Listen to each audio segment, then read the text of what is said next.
새끼 아들 되기. 이 말씀 속에는 어떤 뜻이 녹아 있는지를 생각하시면서 말씀 들어주시기 바랍니다. 하나님께서 금하신 선악을 알게 하는 나무의 열매를 따 먹음으로 죄악에 팔리게 된 아담을 하나님은 그토록 애달파 하셨습니다. 아담아, 네가 어디 있느냐? 이 말씀이 의성어로 되어 있다라고 하는 것을 미리 말씀드린 적 있습니다. 새끼 잃은 어미소가 그 새끼를 부르는 소리, 이걸 의성어라고 하죠. 자식 잃은 어미의 울부짖음과 같은 말씀이 아담아, 네가 어디 있느냐? 우리가 이 하나님의 슬픔을 조금이나마 이해할 수 있는 말씀이 있습니다. 이에 일어나서 아버지께로 돌아가니라. 아직도 거리가 먼데 아버지가 그를 보고 측은히 여겨 달려가 목을 안고 입을 맞추니 살진 송아지를 끌어다가 잡으라. 우리가 먹고 즐기자. 이 내 아들은 죽었다가 다시 살아났으며 내가 잃었다가 다시 얻었노라. 어찌 전지전능하신 하나님께서 아담이 어디 숨은 줄 몰라서 아담아 네가 어디 있느냐라고 불렀겠습니까? 울부짖었겠습니까? 하나님의 그 부르짖음은 아들을 죄악과 어두움에 죽음에 빼앗겨버린 아버지의 절규였습니다. 죄를 범한 그 아들을 에덴 동산에 놓아둘 수 없어서 쫓아내야만 했던 그 아버지의 심정 말입니다. 아직도 거리가 먼데 날마다 기다리던 그 잃어버린 아들이 돌아올 그 길을 바라보다가 비척거리며 돌아오는 그 사람이 아들인 줄 금방 알아차린 아버지의 그 측은히 여기심이 바로 집 나간 자식을 찾는 하나님 아버지의 마음인 것입니다. 잃어버린 아들, 죄악과 죽음에 내어진 그 아들을 살리기 위해서 하나님께서 하신 첫 번째 일이 바로 짐승을 희생시켜 가죽옷을 지어 입히는 것이었습니다. 이 하나님의 첫 번째 하신 일이 이후에 제사장 나라에서 양 잡아 소 잡아 자기 죄를 덮는 제사로 이어졌고, 그리고 그 맨 끝 정점에는 아담의 후손들 중에서 예정하신 믿음의 아들들을 살리기 위해서 마지막 아담을 이 세상에 보내 십자가에 죽게 하는 것이었습니다. 함께 읽어보시죠. 시작.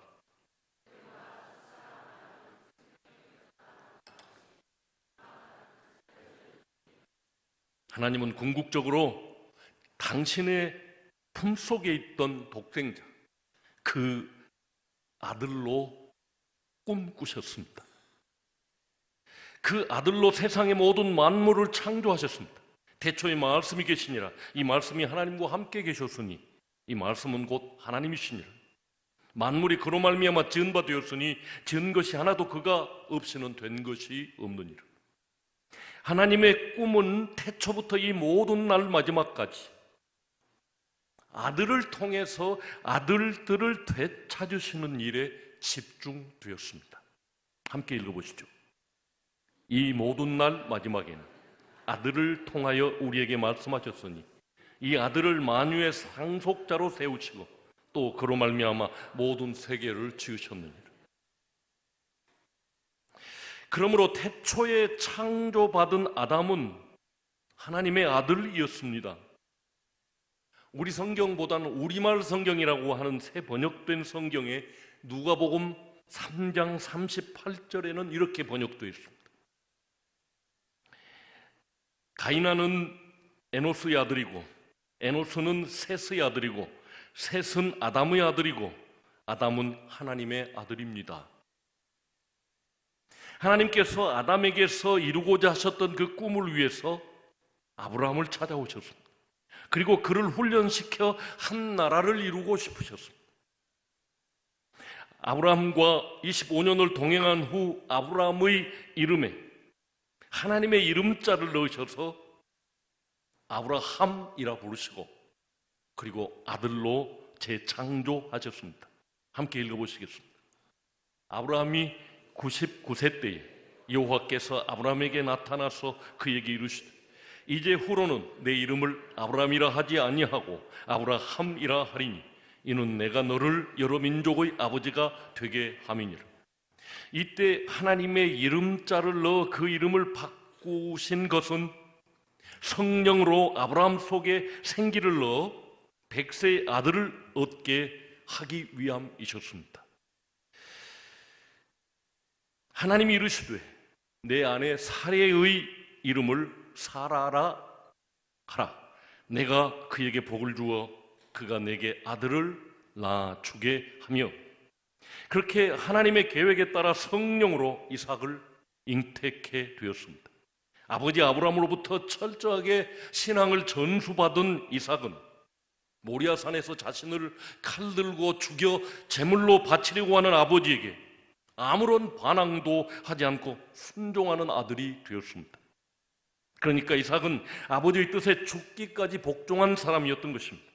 그래서 하나님은 아브라함의 하나님, 이삭의 하나님 됨을 결코 부끄러워하지 않으셨다고 말씀하고 계십니다. 이런 이삭의 모습은 후에 자기 백성의 죄를 대속하여 십자가에 죽기 위해 보내신 아들 예수 그리스도의 모형이 되었습니다. 함께 읽어보시죠.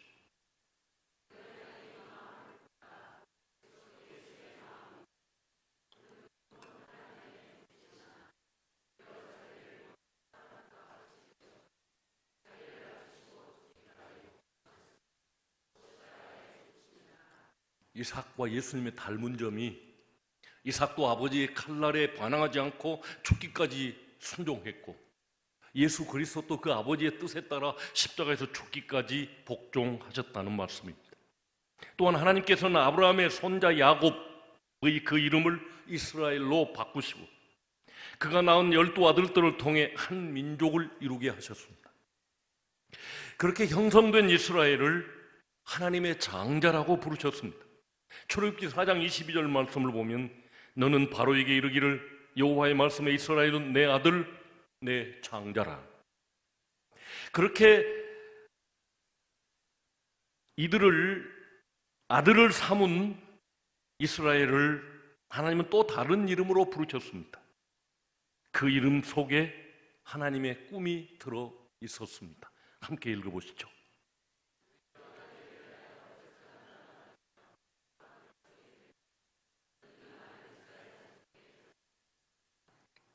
그리고 그들이 하나님의 말씀, 토라, 율법을 다 준행하겠다는 약속을 받으신 후에 제사장 나라의 법, 토라, 곧 율법을 주셨습니다. 하나님께서 그토록 많은 숫소를 통해 애굽으로부터 탈출시켜 얻은 아브라함의 후손들이 하나님을 떠나 우상을 숭배하고 하나님의 말씀을 완전히 버렸을 때 하나님은 아브라함의 구루터기에서 한 싹이 나게 하셨습니다. 또 내 씨로 말미암아 천하 만민이 복을 받으리니 이는 내가 나의 말을 준행하였음이라. 여러분이 함께 읽으십시오.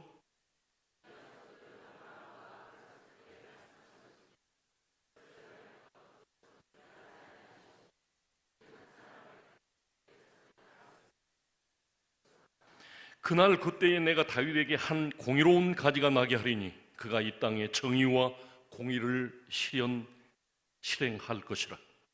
그렇게 보냄받은 하나님의 아들이 마지막에 이 땅에 오셨습니다. 천하 만민이 복박해야 할 씨로, 아브라함의 씨로, 아브라함의 후손 다윗의 씨로 이 땅에 오셔서 공평과 정의를 실행할 것이었습니다. 그러므로 그 아들은 하나님의 뜻을 온전히 이루실 자, 곧 하나님의 꿈을 완전히 성취할 아들, 성자 하나님이셨습니다. 그를 가리켜 야곱의 집에 영원히 왕노릇할 자라고 하나님의 심부름을 도맡아 하는 천사장 가브리엘의 이야기입니다. 함께 읽어보시겠습니다.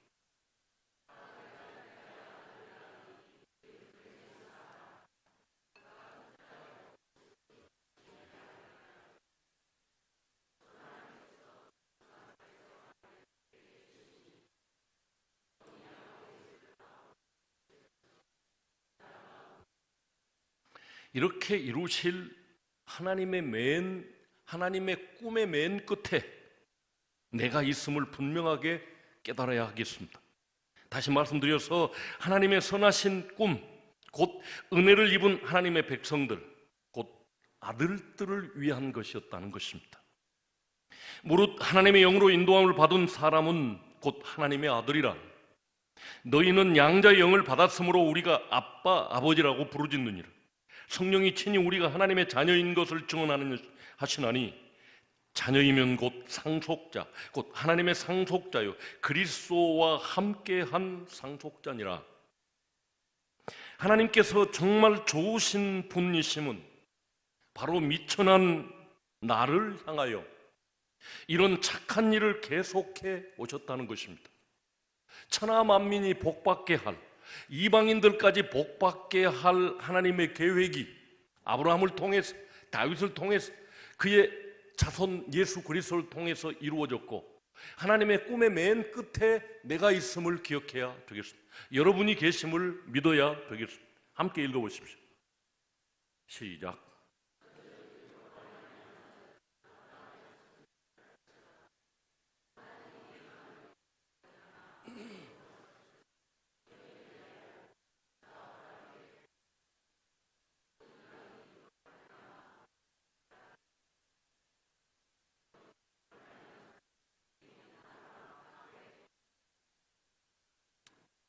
우리 어르신들은 진짜 복이 뭔지도 모르고 오늘 또 우리가 그렇게 인사했습니다. 새해 복 많이 받으십시오. 그 복이 아니라 아브라함과 함께 벗는 복, 그것은 이 땅에서도 거부가 되는 복입니다. 아브라함은 당대 최고의 부자였다고 하니까. 한데 이것은 보너스고 진짜 복은 하늘나라를 상속받는 복입니다.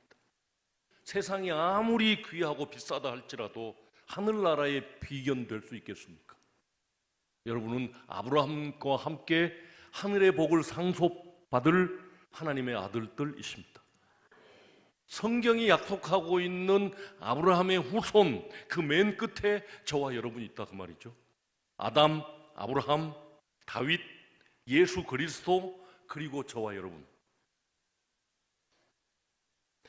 자녀들을 위해 하나님께서 어떤 조치를 했는지 살펴보겠습니다. 야곱의 후손들인 이스라엘 사람들뿐만 아니라 아브라함의 씨로서 천하 만민에게 복을 주실 그리스도를 통해 얻게 될 새 이스라엘, 곧 그리스도인들에 대한 말씀입니다. 이스라엘아, 너를 지으신 이가 말씀하시느니라. 내가 너를 구속하였고 내가 너를 지명하여 불렀나니 너는 내 것이라. 네가 내 눈에 보배롭고 존귀하여 내가 너를 사랑하였은즉.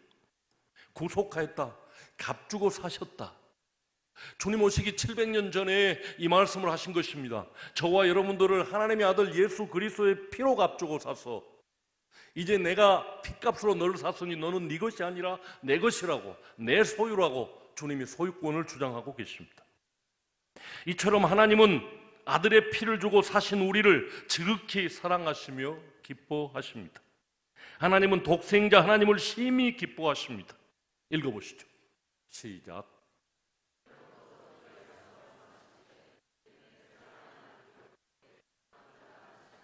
세례 요한에게 세례받고 올라오는 예수님을 향하여 하늘이 열리면서 비둘기같이 성령이 내려오시고 하나님의 음성이 들렸습니다. 그런데 그 아들을 통해 얻은 우리들, 그 아들에 대한 사랑에 버금가는 사랑을 쏟고 계십니다. 너의 하나님 여호와가 너희 가운데 계시니 그가 너로 말미암아 기쁨을 이기지 못하시며 너를 잠잠히 사랑하시며 너로 말미암아 즐거이 부르며 기뻐하시리라. 예수 그리스도를 통해서 피로 값주고 사신 이방인들, 곧 저와 여러분들이 하나님이 이렇게 사랑하신다는 사실을 진리대로 믿어야 될 줄로 믿습니다. 왜냐하면 이것이 하나님의 꿈이었으며 계획이었기 때문에 하나님은 그토록 사랑하신 것입니다. 읽어보시죠.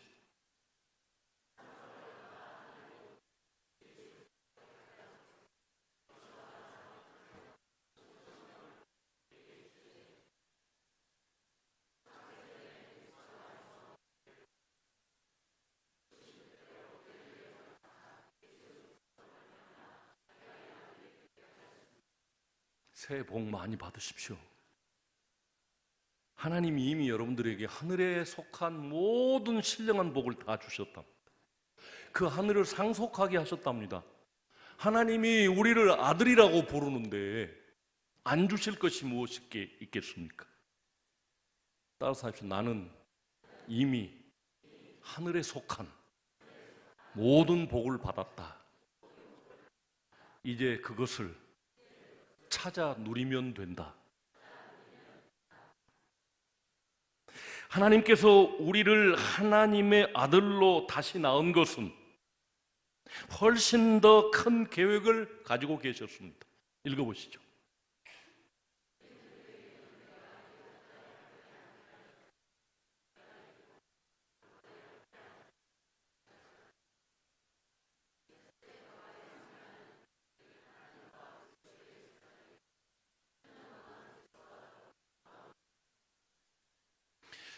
이 믿어지지 않는 이 말씀, 그러나 이기는 그들에게는 그렇습니다.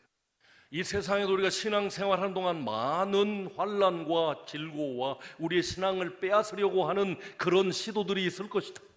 그러나 끝까지 붙들고 하나님의 말씀대로 신앙생활을 한 사람에게는 내가 십자가에 죽어 승리하고 하나님 아버지의 보좌에 앉은 것처럼 내 보좌에 믿음을 지킨 그들도 앉게 하여 주리라. 그리스도와 더불어 하늘에서 1000년 동안 왕노릇하게 하시겠다. 이 계획이 마지막으로 우리에게 이루어질 계획인 것입니다. 자, 그러므로 이제 여러분의 정체성을 확인하십시오. 나는 도대체 누구인가? 저는 오늘 수많은 성경 구절을 근거로 여러분의 정체성을 밝혔습니다. 이제 여러분이 이 진리의 말씀을 받아들여 믿어야만 합니다. 과연 여러분은 어떤 신분을 가진 존귀한 존재들입니까? 평소 자신에 대한 여러분의 생각과는 얼마나 큰 차이가 있습니까? 만약 우리의 정체성이 많은 차이가 있다면 그것은 우리가 잘못 알고 있었기 때문입니다. 그것은 죄로 말미암은 우리의 자존감이 낮아진 까닭이었으며 사탄이 하나님과 우리 사이에 끼어들어 우리를 죄와 죽음의 노예로 만들었기 때문에 평소 내가 생각하는 나와 성경이 말하는 나는 굉장히 많은 차이가 있다 그 말입니다. 그러나 내 생각은 진리가 아니요 조석지변 아침 저녁으로 변하는 것이 우리의 생각이에요. 그러나 하나님의 진리는 한 번도 변한 적이 없습니다. 오늘 제가 여러분들에게 읽어드린 이 말씀이 진리며 여러분들의 정체입니다. 그러므로 이제 우리는 진리를 진리로 받아들여야 합니다. 우리는 본래 하나님의 형상으로 지은받은 존귀하고 보배로운 하나님의 아들들인 것입니다. 그래서 하나님은 그토록 꾸준히 선지자를 보내셨고 마지막에는 독생자를 보내셔서 우리를 살리려 하셨습니다. 우리는 하나님의 잃어버린 아들들이었으며 우리는 하나님의 집을 나간 둘째 아들 곧 탕자들이었던 것입니다. 그러므로 이제 우리는 아버지 집으로 돌아가야만 합니다. 그간의 잘못된 사람을 돌이켜 회개하고 주께로 나아가면 됩니다. 함께 읽어보시죠. 시작.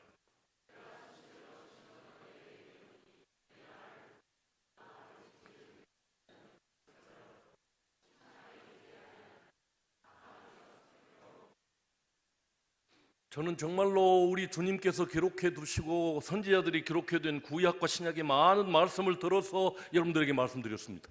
이 말을 듣고 예수 그리스도를 믿고 하나님을 믿으면 여러분들은 영생을 얻었고 심판에 이르지 아니하며 사망에서 생명으로 옮겨졌다고 사도 요한은 이야기하고 있습니다. 이렇게 하나님의 아들이 된 우리가 할 일이 두 가지가 있습니다. 먼저는 그토록 우리를 기다려주신 하나님 아버지께로 돌아가는 것입니다. 그것은 그토록 우리가 돌아오기만을 기다리시다가 우리를 구원하시려고 마지막에 독생자를 보내신 그분입니다. 그 아들을 우리의 삶의 중심에 주님으로 모시고 그분의 말씀에 온전히 순종하며 사는 것입니다. 왜냐하면 세상 기준으로 살아왔던 삶이 끝이 세상 방법으로 살아왔던 삶의 끝에 죽음이 있을 뿐이었습니다. 그렇기에 이제는 하나님께서 우리를 구원하시려고 보내신 그분 예수 그리스도의 말씀을 근거로 살면 영생이 있을 것이라고 성경은 분명히 이야기하고 있기 때문입니다. 곧 우리를 하나님의 아들을 삼으신다는 이 복된 소식에 걸맞은 삶을 살라는 것입니다. 바울은 우리에게 간곡하게 협박적으로 권고하고 있습니다. 오직 너희는 그리스도의 복음에 합당하게 생활하라. 복음에 합당하게 산다는 것이 쉽지만은 않습니다. 왜냐하면 우리는 죄악으로 물든 존재들이요, 죄악에 습관되어진 존재들이기 때문입니다. 그렇지만 우리 곁에 오셔서 도와주신 성령 하나님의 인도하심에 따라 살면 넉넉히 이길 수 있습니다. 넉넉히 해낼 수 있습니다. 육신의 정욕을 이기고 말씀대로 살 수 있습니다. 두 번째는 이 기쁜 소식을 많은 사람들에게 전해 주어야 한다는 것입니다. 이것은 해도 되고 안 해도 되는 문제가 아닙니다. 이 복음을 다른 사람들에게 전해 주어야 하는 것은 우리 주님의 엄한 명령이십니다. 이는 하나님의 형상인 사람들의 존귀한 생명이 걸린 문제입니다. 그래서 바울은 간곡하게 권면하고 있습니다. 읽어보시죠.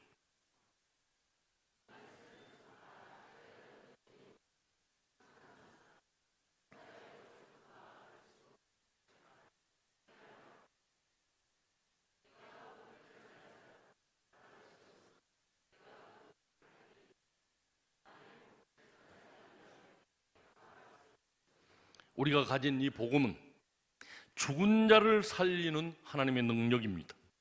지옥 갈 자를 하나님의 보좌에 앉힐 능력의 말씀입니다. 우리가 가진 이 복음은 하나님의 꿈을 이룰 비장의 무기인 것입니다. 그러므로 우리는 때를 얻든지 못 얻든지 이 말씀을 전파할 책임이 있다는 것입니다. 그토록 집을 나간 아들이 돌아오기를 기다리는 아버지의 심정으로 아직도 하나님을 모르는 이웃을 바라보아야 하겠습니다. 그분이 수천 년 동안 꿈꿔오신 그 꿈을 이제 우리의 손으로, 우리의 입으로 이루어드려야 하겠습니다. 하나님과 그리스도인이 만나면 잃어버린 아들 찾기 프로젝트가 시작됩니다. 하나님은 그 아들을 찾으시고 우리는 그 아들 되어서 더 많은 하나님의 아들들을 건져내는 것입니다. 새해 들어 품고 기도하는 사람들을 지롭게 접촉하고 열매를 맺어 하나님이 기뻐하시는 일을 열심히 해보시도록 하겠습니다. 할렐루야.